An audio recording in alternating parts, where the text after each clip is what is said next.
நீதிமொழிகள் அதிகாரம் 9. ஞானம் தன் வீட்டைக் கட்டி தன் 7 தூண்களையும் சித்திரம் தீர்த்து தன் கொழுத்த ஜந்துகளை அடித்து திராட்சரசத்தை வார்த்து வைத்து தன் போஜன பந்தியை ஆயத்தப்படுத்தி தன் பணிவிடைக்காரிகளை அனுப்பி பட்டணத்தின் உயர்ந்த மேடைகளின் மேல் நின்று கூப்பிட்டு புத்தியினனை நோக்கி, எவன் பேதையோ அவன் இவ்விடத்தில் வரக்கடவன். நீங்கள் வந்து என் அப்பத்தை புசித்து நான் வார்த்த திராட்சரசத்தை பானம் பண்ணுங்கள். பேதமையை விட்டு விலகுங்கள், அப்பொழுது பிழைத்திருப்பீர்கள். புத்தியின் வழியிலே நடுவுங்கள் என்று விளம்புகிறது. பரியாசக்காரனை கண்டிக்கிறவன் இலச்சையடைகிறான். துன்மார்க்கனை கண்டிக்கிறவன் தன்னை கரைப்படுத்திக் கொள்ளுகிறான்.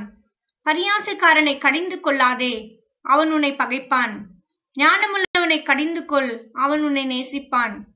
ஞானமுள்ளவனுக்கு போதகம் பண்ணு, அவன் ஞானத்தில் தேறுவான். நீதிமானுக்கு உபதேசம் பண்ணு, அவன் அறிவில் விருத்தி அடைவான்.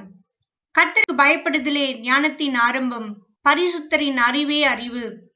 என்னாலே உன் நாட்கள் பெருகும், உன் ஆயுசின் வருஷங்கள் விருத்தியாகும்.